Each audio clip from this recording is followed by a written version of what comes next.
بسم اللہ الرحمن الرحیم۔ ناظرین السلام علیکم ورحمۃ اللہ وبرکاتہ۔ آج ہم انشاءاللہ داستان صحابہ کرام کی اس عنوان کے زیر اہتمام 15ویں نشست میں درویش اسلام محبوب رسول حضرت ابو ذر غفاری رضی اللہ تعالی عنہ کا ذکر خیر کریں گے۔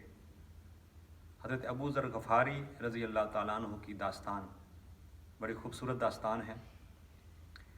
آپ کا اصل نام جندب بن جنادہ اور آپ غفاری خاندان سے تعلق رکھتے تھے۔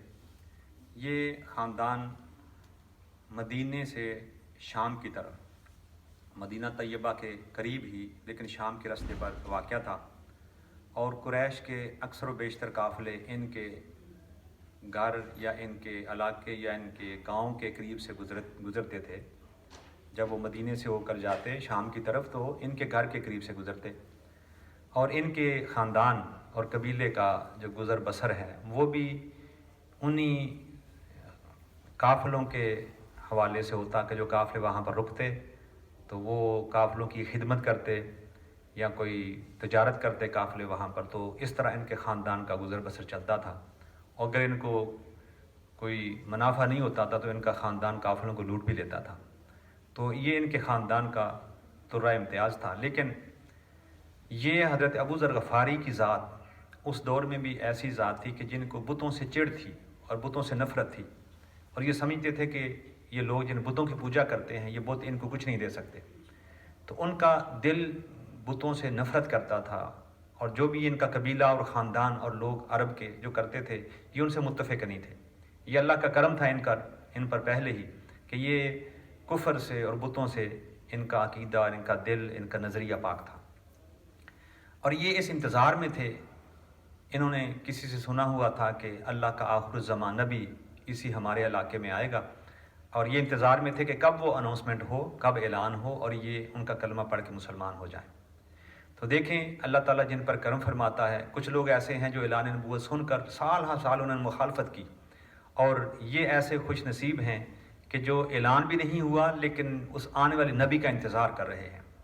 تو ہوا یوں کہ اچانک ان کو خبر ملی کہ جس نبی کا ہم انتظار کر رہے ہیں انہوں نے مکے میں ظہور کا اعلان کر دیا ہے اور اعلان نبوت فرما دیا ہے۔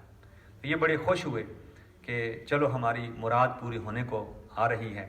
تو انہوں نے اپنے بھائی انیس، اس کا نام تھا، اس کو بھیجا مکہ طیبہ میں کہ جائیں، جا کر حالات کا جائزہ لیں، اس نبی کے بارے معلومات لیں، وہ کیا کہتا ہے، وہ کیا ہے، وہ کس قبیلے سے تعلق رکھتے ہیں۔ تو ذرا جا کر خود اپنی آنکھوں سے دیکھو اور اپنے کانوں سے سن کر معلومات ساری لے کر آؤ۔ تو ان کا بھائی انیس وہ مکہ پاک میں گیا اور وہاں پورے حالات کا جائزہ لیا، اور حضور اکرم صلی اللہ علیہ وسلم کی بارگاہ میں بھی حاضر ہوا اور آپ سے کچھ سوالات کیے۔ وہ سارے حالات کا جائزہ لے کر واپس آیا، اور آ کر اس نے سارے حالات بتائے، اور بتایا کہ ان کے وہ جو نبی جن کو محمد جن کا نام ہے اور جنہوں نے اعلان نبوت کیا ہے، وہ ہستی بڑی پیاری ہے، وہ بڑی خوبصورت ہیں، ان کی گفتگو بڑی خوبصورت ہوتی ہے، ان کی گفتگو بڑی دلیل کے ساتھ ہوتی ہے، وہ غریبوں سے محبت کرتے ہیں، غریبوں سے شفقت کرتے ہیں، وہ اچھی بات کی دعوت دیتے ہیں، نیکی کی دعوت دیتے ہیں، ظلم سے منع کرتے ہیں، ہر بری بات سے روکتے ہیں، ہر اچھے کام کا حکم دیتے ہیں۔ تو حضور کی پیاری پیاری باتیں اس نے جب حضرت ابو ذر غفاری کو بتائیں تو آپ کے دل میں بڑا سکون ملا آپ کو کہ شکر ہے اللہ کا کہ اللہ تعالیٰ نے ہمیں اس راستے کی طرف مائل فرمایا ہے، اور وہ نبی ہماری زندگی کے اندر دنیا میں تشریف لے آیا۔ لیکن ساتھ یہ بتایا کہ ان کا اپنا قبیلہ ان کو مانتا نہیں ہے، ان کے دشمن ہو گئے ہیں، اور جو مسلمان ہوتا ہے کلمہ پڑھتا ہے وہ قبیلہ ان کے خلاف ہو جاتا ہے۔ تو کہتے ہیں کہ مجھے تسلی نہیں ہو رہی جب تک میں خود مکے جا کر پورا حالات کا جائزہ نہ لوں۔ تو یہ پھر سامان سفر باندھتے ہیں اور پیدل ہی وہاں سے، یہ مدینے سے بھی آگے تھے شام کی طرف، لیکن پیدل ہی پھر مکے کا عزم کرتے ہیں۔ اور ان کو پتہ تو چل گیا تھا سارے حالات کا کہ مکے والے حضور کے خلاف ہیں، اسلام کے خلاف ہیں۔ تو انہوں نے یہ سوچ کر مکے میں داخل ہو رہے تھے کہ میں کیا کروں، جاؤں گا تو میرا تو واقف میں مکے میں کوئی نہیں ہے، اور میں کہیں غلط بندے کے سامنے اپنا اظہار نہ کر بیٹھوں، وہ پہلے دشمن ہو اسلام کو اور مجھے وہ قتل نہ کر دے۔ تو بڑے ڈر کر یہ مکے پہنچتے ہیں اور کسی کو اظہار نہیں کرتے، حرم کعبہ کے اندر شام کو لیٹ جاتے ہیں۔ حضرت علی رضی اللہ تعالیٰ عنہ کا گزر ہوتا ہے تو آپ نے دیکھا کہ ایک بندہ لیٹا ہوا ہے، آپ نے اسے اٹھایا اور کہا لگتا ہے آپ اجنبی ہیں، یہاں مکے کے نہیں ہیں۔ ہاں جی میں اجنبی ہوں۔ تو فرمایا آؤ میرے ساتھ چلو۔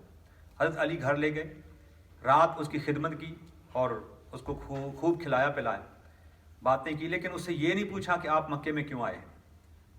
بہرحال یہ بھی رات آرام کیا اور سو گئے۔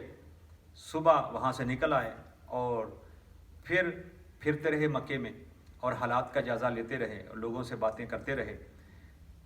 اب کوئی منزل تو تھی نہیں، رات کو پھر حرم میں لیٹ گئے تو حضرت علی رضی اللہ تعالیٰ عنہ پھر آئے اور اس کو پوچھا جی منزل نہیں ملی؟ جی نہیں ملی۔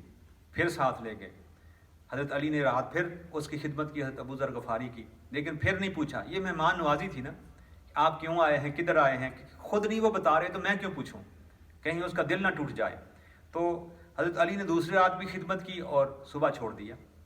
تیسری رات پھر وہ وہیں تھے، کہیں نہیں جا رہے تھے۔ تو حضرت علی سمجھے اس کا کام نہیں ہوا تو یہ اجنبی پردیسی پھر آج یہاں پہ لیٹا ہوا ہے، پھر اٹھا کر رات گھر لے گئے اور خدمت کی۔ اور پھر آپ نے پوچھ لیا کہ آپ کو لگتا ہے منزل نہیں مل رہی، جس بندے سے آپ نے ملنا ہے وہ نہیں مل رہا۔ تو انہوں نے ڈرتے ڈرتے کہا کہ بھائی آپ نے میرے اوپر بڑی محنت کی ہے، احسان کیا ہے، میری خدمت کی ہے، اگر آپ مجھ سے ایک وعدہ کریں تو پھر میں آپ کو دل کی بات بتاتا ہوں۔ پوچھا میں وعدہ کرتا ہوں میں کوئی برا نہیں محسوس کروں گا، آپ کو نقصان نہیں پہنچاؤں گا۔ تو کہا اصل بات یہ ہے کہ میں نے سنا ہے کہ کسی نبی نے یہاں اعلان نبوت کیا ہے، تو میں ان کی خبر لینے، ان کی زیارت کرنے یہاں پر آیا۔ تو حضرت علی کا چہرہ کھل اٹھا، مسکرا پڑے اور پھر اس کو گلے لگایا حضرت ابو ذر غفاری کو اور بتایا کہ وہ تو میرے کزن ہیں اور وہ سچے نبی ہیں، اور پھر ساری رات حضور کی باتیں کرتے رہے۔ حضرت علی نے حضور کی ساری باتیں بتائیں، یہاں تک حضرت ابو ذر غفاری کے دل اسلام سے بھر گیا اور حضور کی محبت سے بھر گیا۔ اور صبح حضرت علی نے کہا کہ آپ کو میں زیارت کرواتا ہوں، ملاقات کرواتا ہوں، بس یہ کرنا ہے کہ میرے پیچھے پیچھے چلتے آنا فاصلہ رکھ کے، اور میں پھر جس گھر میں داخل ہوں گا پھر اس گھر میں آپ بھی داخل ہو جانا۔ تو کہتے ہیں ایسے ہی ہوا۔ تو اس وقت تک بہت زیادہ مسلمان نہیں تھے، چند 4 لوگ اس سے پہلے مسلمان تھے، تو سارا ماحول کافروں سے ڈرا ہوا تھا۔ تو یہ حضرت علی کے پیچھے تھوڑا تھوڑا فاصلہ رکھ کے چلتے آئے ایک اجنبی بن کر، اور جب حضرت علی اندر داخل ہوئے، حضور کے گھر میں گئے تو یہ بھی پیچھے سے اندر داخل ہوئے۔ آقا علیہ السلام اٹھ کر استقبال کیا اور حضور نے دیکھ کر بتایا کہ تم غفار قبیلے کے لگتے ہو۔ عرض کیا ہاں یا رسول اللہ۔ انہوں نے پہلے جاتے ہی السلام علیکم یا رسول اللہ کہا۔ تو ناظرین یہ پہلا جملہ، یعنی اسلام کی تاریخ میں سب سے پہلے شخص یہی ابو ذر غفاری تھے جنہوں نے یہ جملہ ادا کیا، السلام علیکم یا رسول اللہ۔ یعنی ابھی کلمہ بعد میں پڑھا ہے، پہلے ہی السلام علیکم یا رسول اللہ، یعنی اسلام کی جو طریقہ تھا ملاقات کا وہ اختیار کیا۔ اور جب یہ کہا السلام علیکم یا رسول اللہ، آقا علیہ السلام نے وعلیکم السلام جواب دیا اور ان کو بٹھا لیا۔ حضور نے بڑی خدمت کی اور بڑے پیار کے ساتھ پورے اسلام کا بتایا، جس پیاس کے ساتھ حضرت ابو ذر غفاری آئے تھے، آقا علیہ السلام نے سارا کچھ ان کو بتایا۔ اور پھر وہ کیا تھے کہ وہ کہتے ہیں کہ اب واپس جانے کو دل نہیں کرتا، حضور کے ساتھ ہی مکے میں رہنا شروع کر دیا۔ پھر آقا علیہ السلام نے فرمایا کہ یہاں خطرہ ہے، آپ چلے جاؤ، جب ہم مدینے آئیں گے تو پھر آپ مدینے ہمارے پاس آ جانا۔ تو اور حضرت ابو ذر غفاری کو حضور نے کچھ اسلام سکھایا، قرآن سکھایا، اسلام کی چیزیں سکھائیں، اور فرمایا کہ یہاں نہیں رہنا، آپ اپنے قبیلے میں جاؤ اور وہاں جا کے تبلیغ کرو، لوگوں کو مسلمان کرو۔ تو کہتے ہیں کہ یا رسول اللہ میں ذرا قریش کے سامنے جا کر قرآن نہ سناؤں؟ حضور نے فرمایا تیرا یہاں کوئی بھی نہیں ہے اور ہم تو سب خطرے میں ہیں، اس لیے یہاں ایسا کام نہ کرنا، یہاں سے چلے جاؤ اور اپنے گھر جا کر اپنے قبیلے میں یہ خدمت کرو۔ لیکن اگلے دن ابو ذر غفاری خانہ کعبے کے اندر کھڑے ہو کر انہوں نے الحمدللہ رب العالمین اونچی آواز میں شروع کر دیا۔ کفار پل پڑے اور مارنا شروع کر دیا، لہو لہان کر دیا، مگر یہ بڑھتے جا رہے تھے۔ قرآن مرنے کے جب قریب پہنچے تو کسی شخص نے کہا تمہارا بیڑا غرق ہو جائے، یہ غفاری خاندان کا لڑکا ہے اور ان کے قریب سے تم شام بھی جاتے ہو، اگر ان کے قبیلے کو پتہ چل گیا کہ تم نے ان کے بیٹے کے ساتھ ہی کیا ہے تو وہ تمہارا راستہ ہی بند کر دیں گے، تم بھوکے مر جاؤ گے یہاں مکے کے اندر۔ تو اس طرح انہوں نے چھوڑ دیا۔ پھر یہ گئے، جا کر اپنے بھائی کو سارا کچھ بتایا اور بتایا کہ میں مسلمان ہو چکا ہوں، بھائی کو مسلمان کیا، پھر ماں کو مسلمان کیا، پھر آہستہ آہستہ سارے قبیلے کو مسلمان کیا۔ اور جب آقا علیہ السلام مدینے میں ہجرت فرمائی تو پھر ابو ذر غفاری اپنے سارے قبیلوں کو لے کر حضور کی بارگاہ میں حاضر ہوئے، اور اس وقت تک آپ کا سارا قبیلہ مسلمان ہو چکا تھا، اور پھر مدینے کے ہو کر رہ گئے، اور پھر ان کا دل نہیں کرتا تھا کہ واپس اپنے وطن جائیں، اپنے قبیلے میں جائیں۔ پھر پوری زندگی حضور کی بارگاہ میں گزار دی اور ساری جنگیں حضور کے ساتھ لڑی، پھر اسلام کو بھی سیکھا۔ پھر اتنے درویش تھے، ان کا دنیا سے کوئی تعلق نہیں تھا، یعنی انہوں نے اپنے جو وظیفہ آتا تھا وہ بھی غریبوں میں تقسیم کر دیتے تھے۔ ایک دن ایک بندہ ان کے گھر آتا ہے اور گھر کا حال دیکھتا ہے تو کہتا ہے جی گھر کا سامان کدھر ہے؟